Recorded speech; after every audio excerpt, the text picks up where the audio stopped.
This episode is proudly supported by Montague, handpicked for you. So the eating experience of our plums is sweet. That's a primary driver. It's got to be sweet, but it's also got to have enough acid, because the mix of acid and sugar is what gives fruit its flavour. And in a plum, it tends to be slightly higher acidity. And then a really nice, full, not dry, but juicy explosion of juice into your mouth as you bite into it. That's nirvana for us in terms of plum. For more information, go to montague.com.au. I'd like to acknowledge Australia's First Nation people as the traditional custodians of the land, and for this episode in particular, the Wandandi people. I pay my respects to their elders past, present and emerging.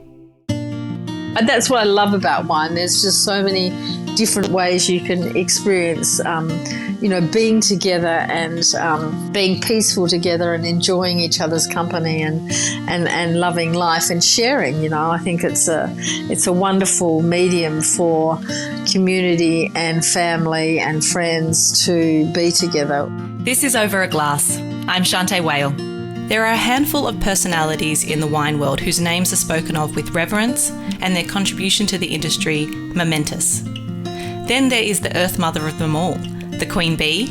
No, it's not Beyonce, but the one and only Vanya Cullen. Vanya Cullen is the daughter of pioneers. She is a highly awarded viticulturist, chief winemaker of Cullen Wines and devoted custodian of the land Wilyabrup in Margaret River. Hi Vanya, thanks for joining me. Hi Shanteh, my pleasure. Thank you for that introduction. Look, I hope by way of that introduction I've touched on my great esteem and admiration that I have for you. Thank you for your valuable time. I know how incredibly busy you are. You've always got something on the go. So thank you for spending an hour with me today. Oh, my pleasure. Yeah. Vanya, you're the youngest of 6 children to your visionary parents. What was your childhood like growing up in Margaret River? Well, actually, we were born in Bustleton, which is in the same region, then moved out to Margaret River in the late 70s. But it was really, we had property. Dad loved fishing, and so we had property at a place called Gallows. We used to go stay down there on weekends, and so always had a connection to Wilyabrup and the Margaret River region in that sense. And so it was quite dreamlike, actually, especially when you look at all the, the things that, you took for granted. Even the other night we were down on the beach having drinks. Are you allowed to have drinks on the beach? You're not allowed to have fires anymore. And we're saying, well, we always used to have fires and, we didn't think about things. And so those freedoms are really very much a part of something, I think, having a very privileged, dreamlike childhood where we used to play in nature, go to the beach every day, ride horses, just really live a life with great freedom, not really worrying about very much because we didn't have, our phones. We were just always, we get home from school, we'd go to the beach, we'd play together, and I think that I really was very blessed to have parents like Mum and Dad who are great visionaries about nature and the environment to have as, sort of mentors, I suppose, in the world. Such a beautiful spot. Bustleton, I actually did some diving under the Bustleton jetty. Do you have memories of that's incredible for people that don't know, that incredibly long jetty that's almost 2 kilometres long, I think it is? I know. I think it was the longest or second longest jetty in the Southern Hemisphere. And certainly, every day down at the jetty sort of swimming and going crabbing and fishing. And in fact, last year I did a quarter of the jetty swim, which is I swam around the end of the jetty, which I was fascinated to do because I had my goggles and snorkels. I think no one else had their goggles and snorkels. They were all trying to do the best time. But I was really interested to see what was out at the end of the jetty, to have a look at all that beautiful fish life and everything. It was quite an extraordinary thing, So, a very peaceful place to grow up in, which very happy childhood. Sounds beautiful. Do you have a first memory of wine or a first memory that you remember taking note of perhaps your parents drinking wine or, a first moment? Yeah, I have a first moment of a great wine experience, and that was I got when I was at university. I went along to it was a after wine show lunch, and people were just, as they do, going to the bottle shop next door, and as you could back then get, Grand Cru Burgundies for reasonable prices, and it was sort of like a competition. And I remember having was a Grand Cru Burgundy that I just thought, this is just so amazing. It was a 1976 Echezot, and I just thought, this is incredible. And then everyone wanted to keep moving on to the next one, and I was like, why can't we stay with this one? It's so good.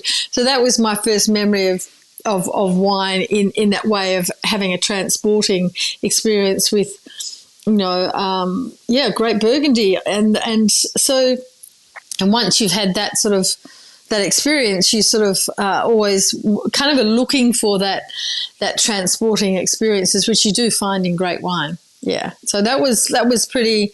I just was like, we don't want to. Why is everyone wanting to taste another 10 wines when we have a great wine on the table?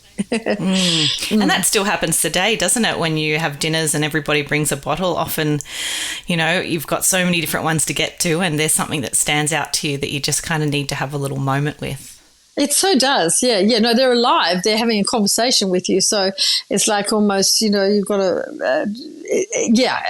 and often I think people have a great bottle of wine and they have a wine theme around that bottle so that it can be appreciated. And also, invariably, the other thing is, great wines can be, the reds, which are at the end of the dinner when people are tired. So.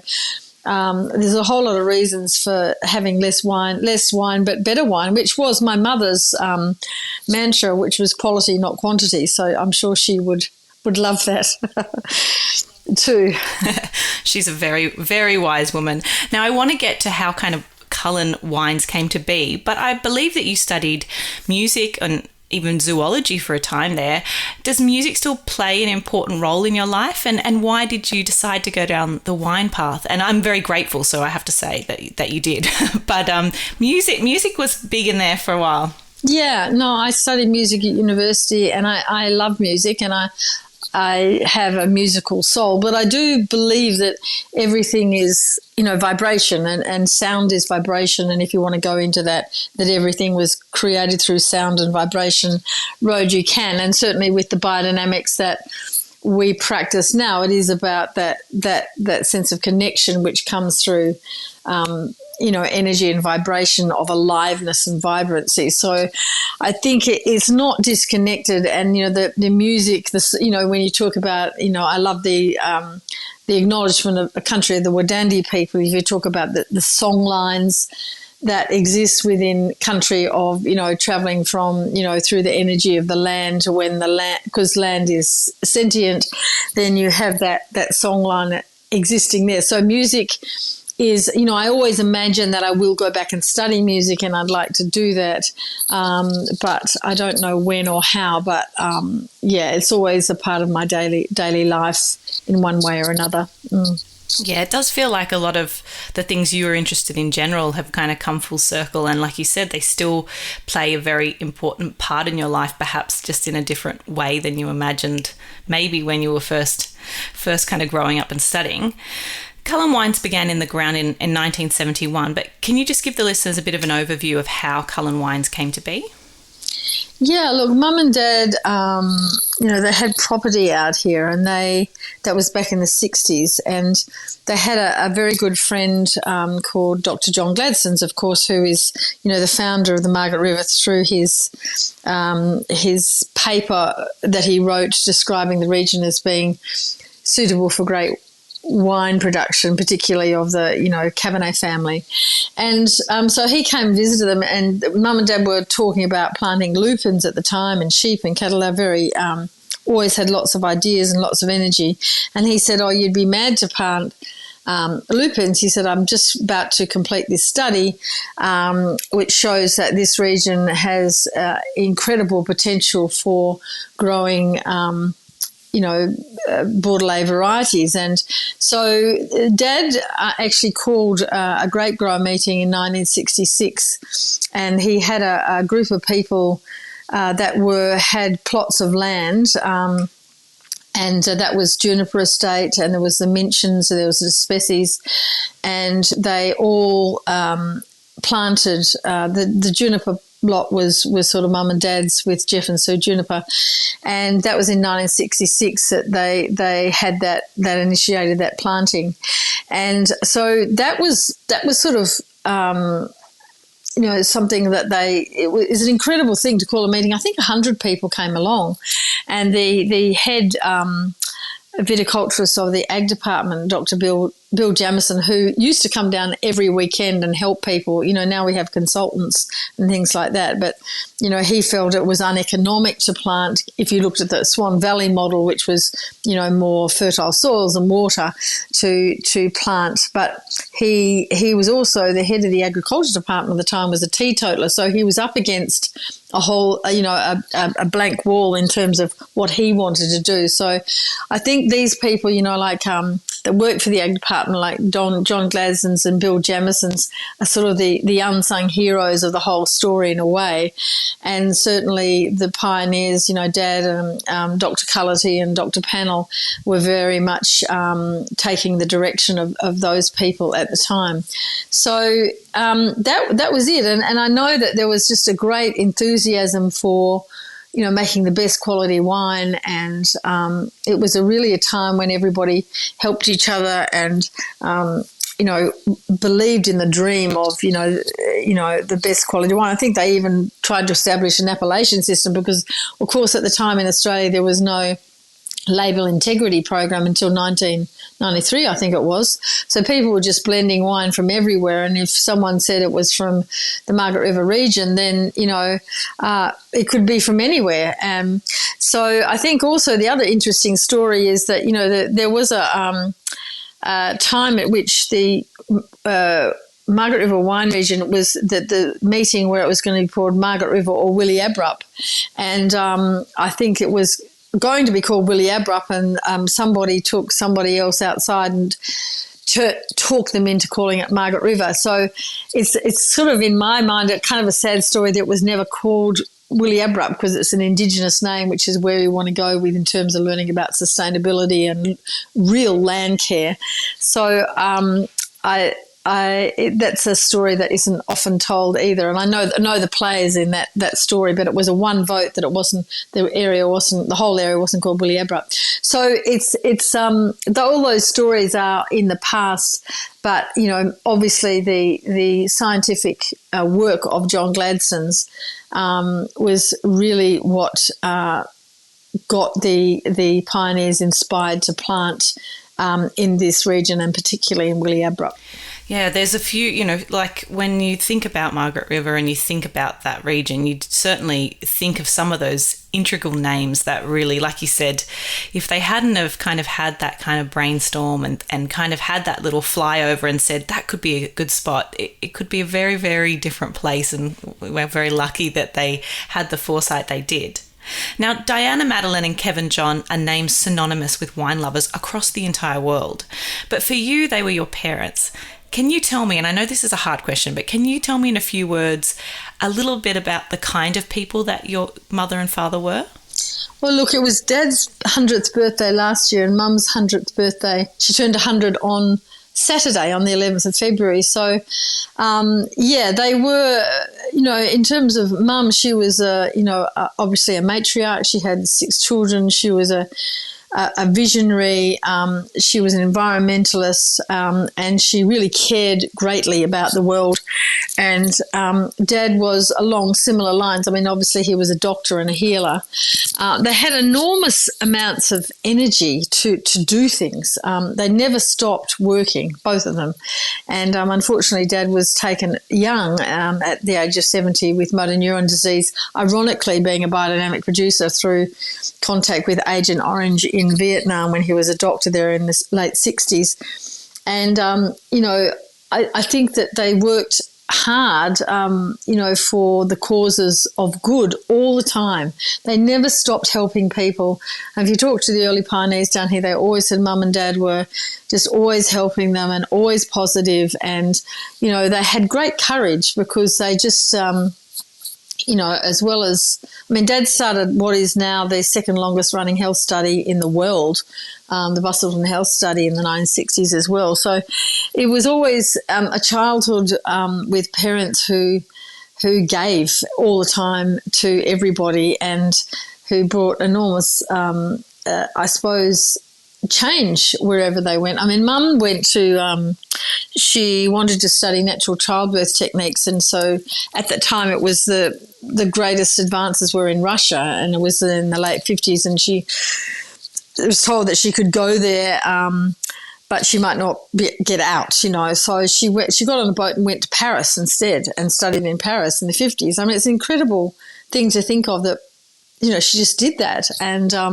it's like, I think that they created a world where, all of our family, I have 5 oldest brothers and sisters, we all feel we can do anything because of the positive nature of both of our parents. And I think that's a great gift to give any child. Incredible. I don't know how they found the energy with 6 children to do anything, let alone have these full jobs and full lives and to be so inspirational. I can definitely see why you all must just look up to them, and what wonderful role models to have. My sister Shelley and I were even talking about Christmas, how, we all delegate now who does the mince tarts or whatever. Mum used to do all of it. And she had 6 kids, and she had dad. And we think, like, how did she do that? It's like, it's I suppose it's just, busy people get things done. So, I think it's a great blessing too. And also I do really feel it's very important to honour your ancestors. And, for me, having, Mum and Dad both died during harvest, and it's great, initially I used to think it was very sad that I had to keep working and, couldn't take time up. But now I think it's a great blessing because I remember them with great joy, every time, you're making the Dinah Madeline or the Kevin John, you think of them and it's another storyline of ancestors and honouring, which is very important and something I think that sadly is missing a lot in our world. Today, for sure, that's very true. And having the bottle of Cabernet's Diana Madeline and the Chardonnay of Kevin John, what a wonderful way to honour them, because like I said, they have become so synonymous with the wine world in that people will forever know those wines, but then also remember the people that they were. And I just think, it like you said, it does kind of come full circle when you start thinking a little bit about the kind of people they were. And what was the decision to make the Cabernets in honour of your mother and the Chardonnay in honour of your father? What was the thought process there? Well, as usual, it was sort of an organic or biodynamic process. Mum came first. She passed in 2003, and she always said that, the 2001 vintage, which was the first vintage of Diana Madeline, where we renamed it from Cabernet Merlot, she always said she wanted to stay alive at least another 2 years. Well, it's still drinking really well another 20 years later to taste that wine. And she never would want, in her being alive, she never wanted her name on the label, and neither did Dad. They would never dream of that. They were so self-effacing. But we just felt it was a nice thing to do on the year of her passing, was to release a great wine in honour of her. So that's Diana Madeline. And then around, I think it was the 2006 vintage, where there was a bit of conversation with what about Dad, So we, poor old Dad, that's not good, but he did start our Chardonnay tasting. So it's sort of like, people say, why did you not name the red after your dad and the white after your mum? And I think that's an incredibly sexist thing to say, So they both love wine, and they both love white and red wine. But Dad did start the Chardonnay tasting. That was his big, benchmarking, Chardonnays around the world with Margaret River Chardonnay. And back in 1982 vintage was the first vintage they started that. So it was sort of came about like that. And then we, have had so it's sort of a nice thing. I think it's nice to have things as they come up, you work with it in that way rather than, making a marketing discussion about it, that it has to have meaning and a real sense of what is at that time and what's real. Yeah, it definitely makes a lot more sense when we talk about Cullen in general, that it kind of came about that way. Now, following in their incredible footsteps, in your time, you have transformed Cullen Wines into a biodynamic and carbon positive winery. This is, from what I've gathered from our time that we've spent together, this is so much more than a business philosophy. It's really a way of life for you. What's the experience been like in transforming what you were given into what the winery is today? Well, yeah, firstly, it really, I think, to frame this discussion, we have an existential crisis called climate change that we're living in that we need to address immediately. And secondly, I suppose always the earth and the environment, and it's a legacy from my parents, to care for the environment. You care for the environment, environment looks after you, or nature looks after you. And so when Mum and I started, minimal chemical inputs, and then we went organic, when she passed in 2003, we were certified organic at that time. And then it was just with her passing, I felt a little bit empty. And going to biodynamic was just, it's a step up from organic, because it's certified organic plus all the biodynamic with the connection with the earth to sky and the microbiological life from the cow manure and the plant preparations. So it was sort of like a step of like going a little bit deeper and more and better. And it was really horrible, actually, in the Australian wine industry in particular. People weren't nice. They were really hostile and aggressive, and being excluded. And I knew intuitively that would happen, that I would just be cut off all mainstream events and put into the environmental section. And I remember our wine, which was made as, great wines of the world are, without additions. I remember one Australian wine fest I went to that, our wine, because it didn't have added tannin, added acid, everything, it was described as being idiosyncratic and therefore recognisable. And I just, it was unpleasant and hostile, and people making you feel like, why do you make us feel like we should be doing something? And it's something that in my lifetime I never thought I'd live through, the tipping point where, because of climate change or legislation or the knowledge about the dangers of glyphosate and cancer, that people are, the tipping point has come, and there's big companies now in Margaret River changing over to organic, like Voyager and Vas Felix, and a lot more, and that whole awareness that I never ever thought I would live through that. And that has been the greatest joy, because it's really not about me or Cullen's. It's about, looking after the earth in a bigger context for future generations, and, putting toxic chemicals on the land to farm isn't the way to go forwards. It's just needs to be addressed. And so it's a really great joy to see that, but it's only just happening now. And, feeling that only your people are the people that are farming with biodynamics or organics, because, you have it's fun doing presentations with them, because they're a little bit crazy generally, below me, but also, they're fun and they care. And, I'm often told, well, you'd be, Cullen's would be making, and I do see the whole Cullen Wines as a team effort with the land and all the people. I'm more the spokesperson than it's like it is, a story about, purity of land and wine. And, so I could go on and on about it, but it's like... I want you to go on and on about it, but, I think what has always really come across is that the people that you work with, particularly at the cellar door, your viticulturists, yourself, anybody that I've come into contact with Cullen, it's really very clear that they are incredibly passionate, and that not just that there is a certain amount of preparations or something that's kind of a terminology that's kind of been thrown around because it's really the inward. It really has been a philosophy of the people and the way they want to live their life, and that really comes across. And I'll never forget, years and years ago, before the word biodynamics was even thrown around in wine, or our carbon footprint was even a question. You always said, and you said to me in particular, sustainability is not enough. We can't stop there. We need to be not just thinking about what we can do for the 100 years, but what we're putting back and what we're giving and regenerating. And it's not just soils. It's so much more. And I think that it's just inspiring. And you've always kind of walked your own path, and it really is. You really are a leader in that area. But I'll stop harping on because I could go on and on forever as well. No, it's just the people that work for us. I mean, they come because they want to.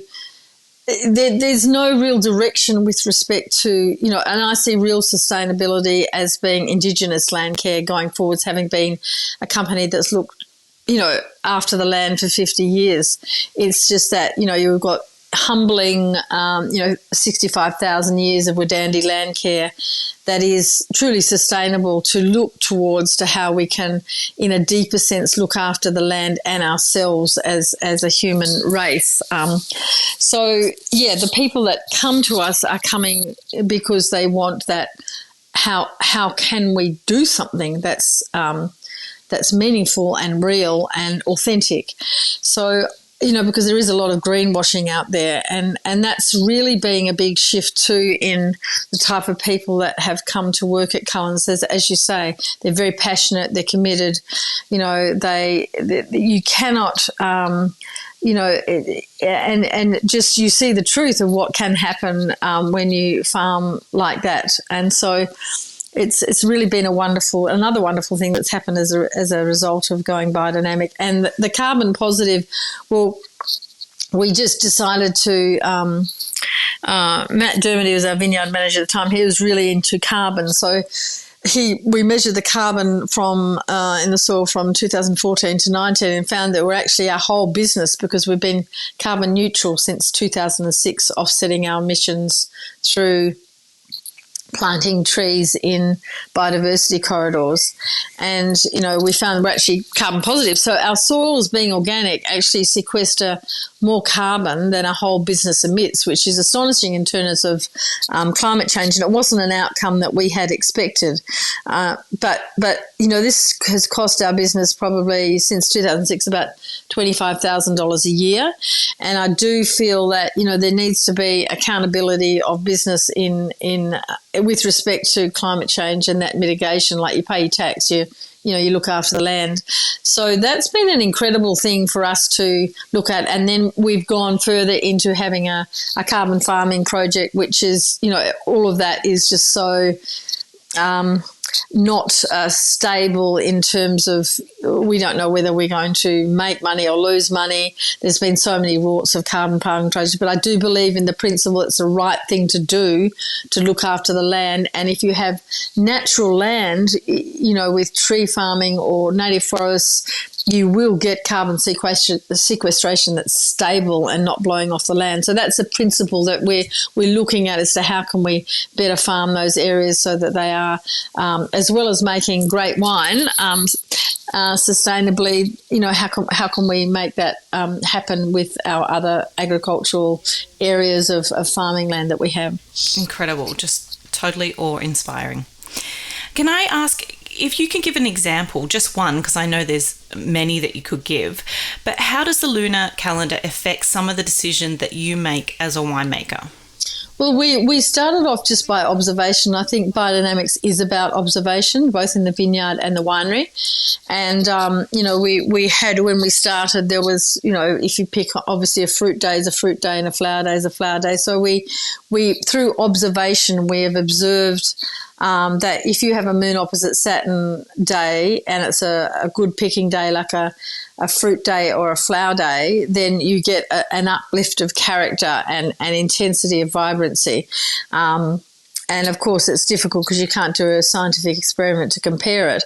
But certainly in terms of observation of taste, that there's tangible differences on those days. And that calendar is based around work that was done by a German horticulturalist called Maria Thun in the she did 30 years research and found that, about the 24 constellations and the fire signs, air signs, leaf signs and earth signs, and how you can farm using the lunar calendar. And certainly before conventional agriculture, everybody farmed using the moon. You do see, I think with one in the vineyard, we did a moon opposite Saturn leaf day planting, and then we did another planting. There was something like 5 days difference in extra growth, and it's the same thing in wine. It's a tangible living product, so you can't say you're not going to get the same differences for wine as you do on the land, because it's the same thing. Yeah, it's truly fascinating, and I think the reason I ask that is because there are very tangible components when sometimes for some people it can seem a little bit of boo-hockey, but when you come down to actually product and looking at how it really can affect how much wine you're even bottling or whatever it may be, it's pretty amazing. But sometimes I think you kind of need to go down the rabbit hole to really kind of understand it all, which is a perfect reason to visit Cullen Winery and to hear from someone like, I know Matt's not there anymore, but I could listen to him talk all day long. He's amazing. Yeah, we've got some very passionate sort of people working there that are equally able to discuss all that, and it's great because also with biodynamics, it's a very individual way of looking at the world. So, people see Cullen wines in different ways in the same way because of the nature of, it is about nature. So you have a different consciousness of the same thing, which is exactly what Rudolf Steiner wanted, was to have that individual expression. And that considerate thought, amazing. Now, you've always been devout in championing Wilyabrup as a region and as a sub-region. What makes that region really unique to you? Well, Wilyabrup means a place of red ochre, and there is it's the climatic, it's the position, firstly, to be close to the ocean. And also the fact that we're in the middle of the wind. John Gladstone's did a sub-regional map based on drainage systems of the whole region. But if you look at say where we're harvesting from top to bottom, there's a 3 to 4 week window of harvest time difference, and Wilyabrup is in the middle with the red ochre soils.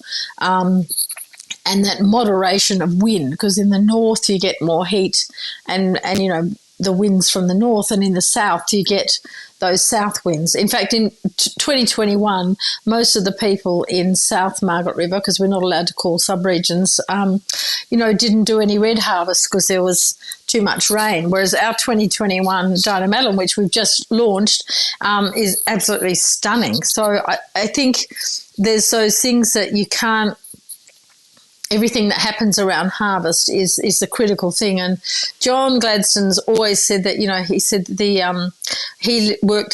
he had holidays as a little boy in Augusta, which is in southern Margaret River, and he used to see that, the cloud come over and the consistency of climate.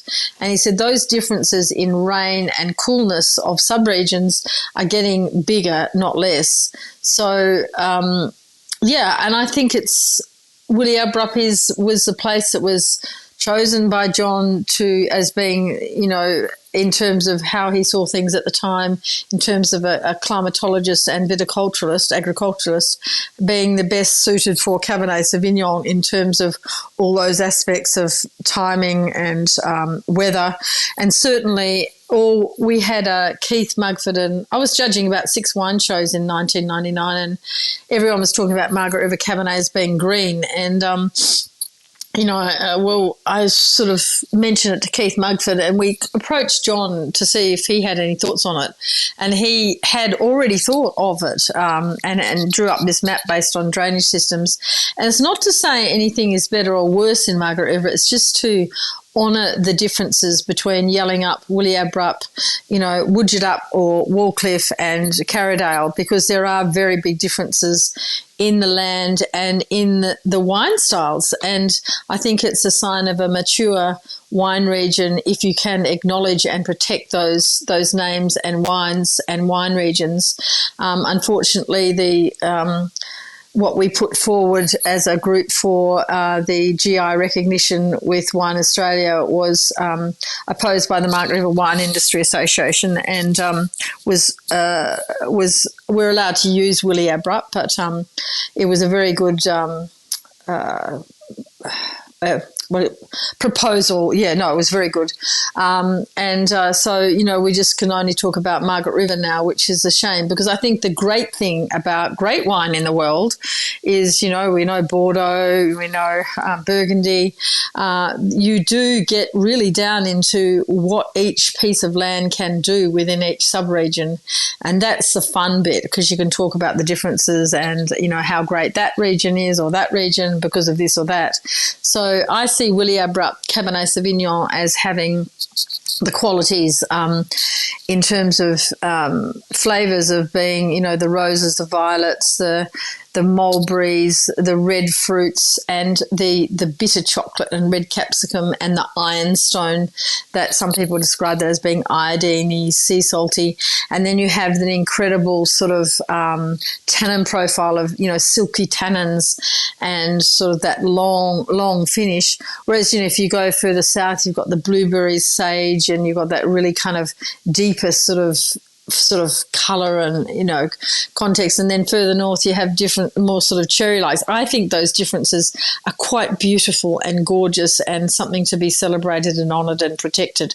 So that was another big blow, along with the, the whole thing with biodynamics and organics. But, you got to fight your battles and stand up for what you believe in. And I think in terms of Australian wine, I would say that too, that if you're looking for a direction of where to next, it is that knowing of what land makes what, and to honour and protect that land as the Indigenous people. I mean, if you look at why is it called Wilyabrup, why is it called Wilyabrup?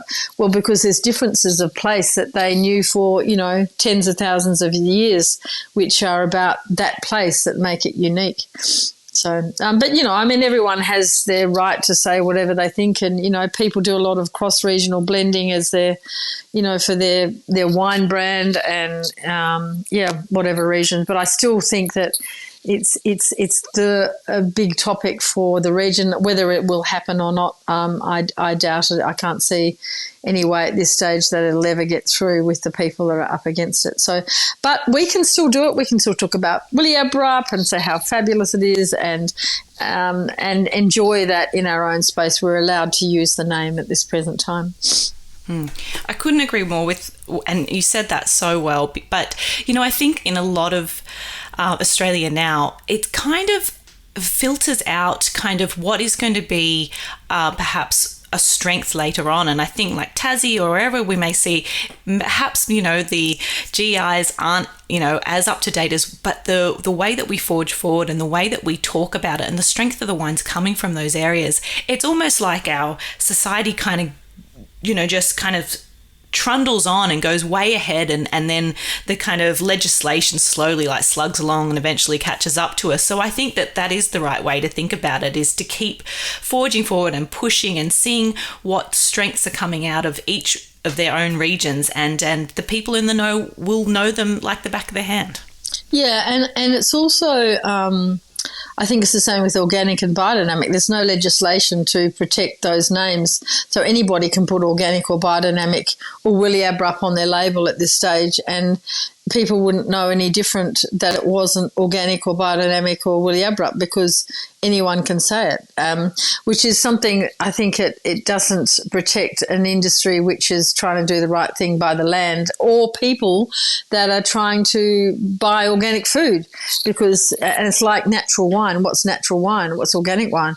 It's just something, as you say, the legislation's way behind, and I don't know when that's going to change. So you really have to rely on the integrity and the authenticity of the brand itself, because there isn't anything else that you can go by. But there's certainly is up against a lot of greenwashing and a lot of, all of that sort of stuff. But you just have to, as you say, believe in what you're doing, keep going, and don't let people get you down.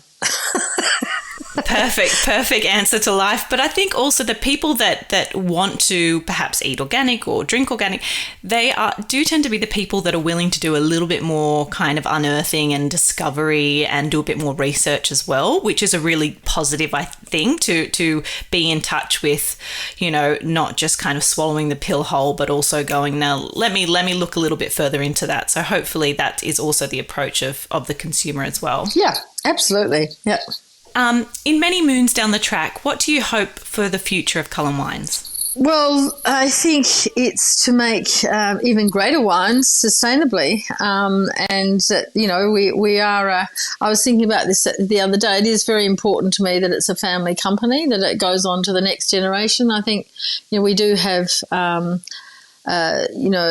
next generation members that are interested in perhaps not working directly, but certainly emotionally connected to the business. And so I hope that, you can never say what's going to happen, but that would be a dream, to go into the next generation and look at keep things quality and just evolve the company conservatively in a way which keeps it going, so it is a successful sustainable wine business. I think the potential for wine is, yet to be realised, obviously, but I do think the site that we have is a great site. I think we've got, at the present time, due to the negative Indian dipole effect and the we still have had a lot of rain, and we haven't been experiencing the hot, dry conditions that this region is forecast to have with global warming. So everything is kind of, we're watching to see what happens with that. I think that is bigger than anything about, succession planning or future of wine, because that could change everything. But having said that, I think you always wonder what's going to happen. But I think the dream would be that, to keep making great wine sustainably and to evolve the business, slowly plant new areas, new clones, and to have a intergenerational business that goes on for hundreds of years. Sounds wonderful, and I don't have any doubt that you're going to be having lots of people to continue on that legacy, which is wonderful. I hope so. Yeah. I've heard you say before that you like a simple life. Take me through what an idyllic day in the life of Vanya Cullen looks like. Well, it's very seasonal, so I think, but I do like to go into the ocean every day and swim. I think that's something that's as much as I can. Going to work, I mean, time of the year, like this time of the year, going out in the vineyards, having a look at the vineyards, tasting the ferments, and generally based around working with things like doing interviews like this. And then, of course, there's the travel time. So when I'm doing promotions, that's a completely different. So I'd like to think at some stage I get the whole day programmed around the 6-season Wadandi calendar, so that each day is slightly different based on where we are in the year. Because you must know there's no, particularly if you're a biodynamic farmer and nature-based, you don't have a day that you do something. So if I don't get to have a swim, I act like my shower is my day. I think the ocean is an enormous clearing, and the benefits of swimming in cold water are enormous, and also acknowledging nature. I like to meditate, so I meditate every day. It can be between 5 minutes and an hour, depending on how much time I've got, but just to connect to that place. And I think, those techniques of staying peaceful and grounded and, appreciating the now are very important. I mean, because I'm managing director of a company I've been at for over 40 years, it's like we have, meetings with different areas, and you sort of move from, well, there's a problem in this area or there's a problem in that area. So you go into that place. At the moment, it's the vineyard and the winery, which are, of most importance. But you never know what's going to come up in a day. There might be bushfire, or there might be, something happen, visitors come in. It's very much a small business, which is dynamic and flexible in terms of my days and nights, I should say. It's not a day. It's like last night so. I don't have a regular day is the answer to that. I love that. I love that. And I've actually someone's once asked me something similar, and I've kind of come back with something similar in that I've always said all seasons, all flavors, all feelings, as in I want the whole range of it all. I don't just want just the ups, I want the downs as well, and it all the colors make it wonderful. And I feel like you've kind of said a very similar thing, and like you said, your life evolves around the earth and the place and the place you are, and so it does change, doesn't it? It's wonderful to be out in the middle of the rainstorm, and it's great to enjoy the sun and all of it. And I think it's good to have that acknowledgement that nature is more, I suppose, working with nature, which is, people often say, how do you work the same job for so long? And I think, well, you look at nature and it's constantly evolving and constantly changing, and I'd like to think that you almost are nature and you are country, so you are that. So there is no routine as such. There's the seasons or their change, but you're a part of that, and what you do within that is of really no consequence outside of needing to get things done in a tangible way. But I think that's really important, and that's why in terms of going forwards, how would you like to be? It's to be more of that. Beautifully said. Vanya, if you could drink 3 boozy beverages just today or for the rest of your life, what would they be and why? Well, the greatest ones, I was thinking about this, and there's lots of different ways and different contexts for enjoyment. So I went for my greatest wine experiences, and definitely, the first one was the 1978 La Tâche, just because it's just such, it's one of those transporting wines, which is about, everybody, Burgundy for most people is a happy place. And it's just that you have that beautiful wine. The other one is, the 1865 Lafite, double Magnum Lafite, which we had with the Len Evans wine club way back. And that was an astonishing pre-phylloxera wine that wasn't corked, and just totally transporting and totally outside any wine I've ever had before or since. And if I was to say there was a great wine, that would be it. And then, I was thinking I haven't got a white wine in there, but I would have to say the 2021 Dinah Madeline, because that is what, the 50 years of, since 1971, the whole ancestors, the land. It's a very, very beautiful wine of land and song. So, but then I also would love to put in the champagne and the Chardonnay and all those sorts of things. So 3 wines just are not enough. But so that's I would say they would be the wines that, the three wines you'd like to have or think about or be able to do again, and obviously the Dinah Melon's just come out, so that one's easy. But yeah, I mean, I think, you just, the whole thing of wine is, what is enjoyable is so much. It's like the conversation of what do you do every day? It's like you can have, you don't have to have an expensive one. You can have a wine which is an everyday wine, which is just so enjoyable. And, and just you think that's the right wine for that moment with these people and the experience, and you don't have to worry about, how it's served or presented or anything like that. And then there's those, so that's what I love about wine. There's just so many different ways you can experience, being together and being peaceful together and enjoying each other's company and loving life and sharing. I think it's a wonderful medium for community and family and friends to be together with. Yeah, it sure is. It really is very true. It's often what it comes down to in the end of the day is really that it can sum up and be that moment that kind of brings everyone together. So Vanya, I'm constantly in awe of the way that you live harmoniously with the world around you. Conversations like this are why I started this podcast. So thank you so much for sharing your life and your experiences with me today. Oh, thank you, Shanteh. I'm very honoured to be on your podcast. Thank you. Cheers to you, Vanya. I hope we'll chat again soon. Okay, happy days. Thanks. Thank you. This is Over a Glass. I'm Shanteh Wale. Stay tuned for more stories from the world of wine and drinks. Listen in every Thursday on your podcast app.